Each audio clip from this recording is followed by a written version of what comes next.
In the summer of 2016, 24-year-old Ashley Benefield is on the road stumping for Donald Trump when she finds romance at a Palm Beach fundraiser. Did sparks begin to fly between you two? It was like an instant connection, yeah. We both had that evangelical background, so we spent a lot of time talking about that. Doug Benefield grew up in a Baptist family, the middle of 3 sons, with a stay-at-home mom and a father who worked as a scientist at NASA. Doug graduated from high school in Huntsville, Alabama. He was a top wrestler in the state. He decided to follow his father and our family to Texas A&M. After graduating from college, Doug joins the U.S. Navy in Pensacola. He rises through the ranks quickly, and the Navy assigns Doug to a position in Charleston, South Carolina. While he's working for the Defense Intelligence Agency, he gets involved in renovations of old historic buildings with people that he meets in Charleston. Doug started up some businesses here, a restaurant, some other things. He had a group of friends and colleagues. He loved it there. And one of those locations that he most loved was out on Sullivan's Island. Doug found a small hole-in-the-wall Irish pub called Dunleavy's Pub. That same Irish pub is where he meets his wife, Renee. If someone were to ask me to sum up Renee in a few sentences, it'd be very difficult. She's stunningly beautiful but doesn't know it, and loves to make people laugh. Doug has a pretty quick courtship with a woman named Renee Kauser. They marry, and in 2001, their daughter Eva is born. My mom was the sweetest, happiest woman you would ever meet. She was an angel walking on earth. She was never, ever, ever in a bad mood. She loved everybody. Doug's marriage to Renee, by all accounts, was a happy marriage. Of course, ups and downs, but generally a happy marriage. Doug and Renee and Eva together are just this triad. They're just 3 together all the time. You never saw them apart. Happy, beautiful family. But when Eva is just 14, the happy family suffers a devastating loss. I was waiting in the pickup line outside of my school, and she wasn't there. And I went home, and nobody was answering the doorbell, and I didn't have my key, and my mom wasn't answering her texts. Eva called and said, I can't get a hold of my mom, and Dad's in Dallas. And so I get on the phone with Doug. Doug asks Melody for help. Her husband goes next door and breaks into the house to find Renee unresponsive, face down on her bed. I just remember going back out on the porch and seeing my neighbor's face, and he shook his head, and I knew that she just wasn't there anymore. She passed of an underlying heart condition. It was shocking. An autopsy reveals that Renee died of natural causes. He tried to stay really strong for me, and I never really saw him break down from it.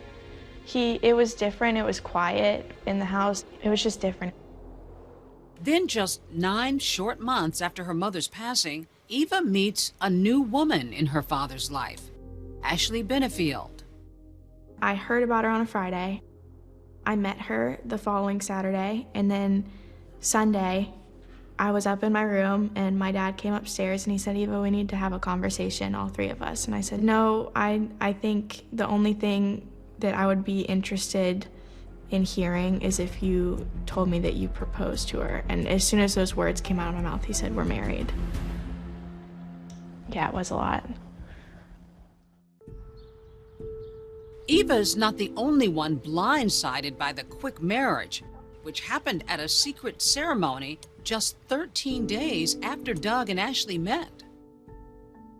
First time I hear anything about Ashley is they're married and she's already moved in to Doug's home in Mount Pleasant. How did he propose? Was this a formal get on his knee and propose to you? How did that happen? It was more of like, hey, you know, we should just do this. Like, let's get married. And I was like, oh, yeah, okay. They moved very quickly, and before you know it, They're engaged and married. Yeah, it was like, whoa. What was your wedding like? It was small. It was just me and Doug and 2 of his friends. So suddenly you're Mrs. Benefield. Yep. Were you happy? I was thrilled. Yeah, I felt like I had finally met my soulmate.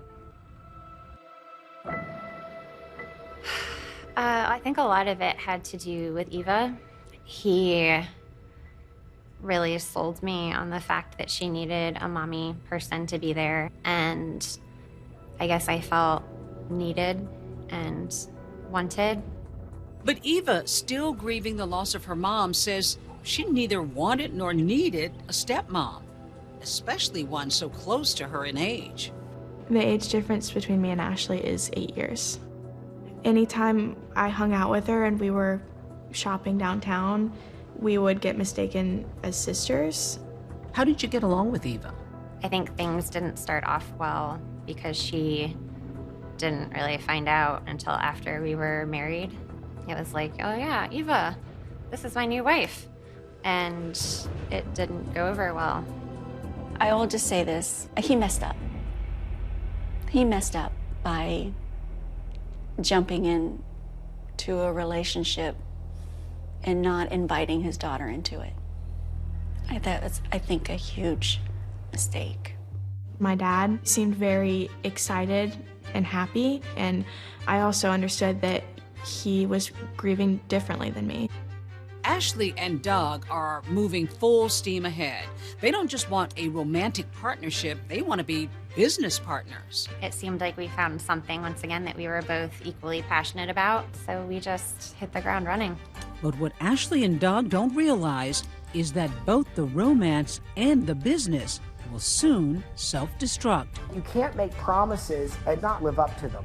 Like, what's going on? People were mad. I found out that it was all a masquerade.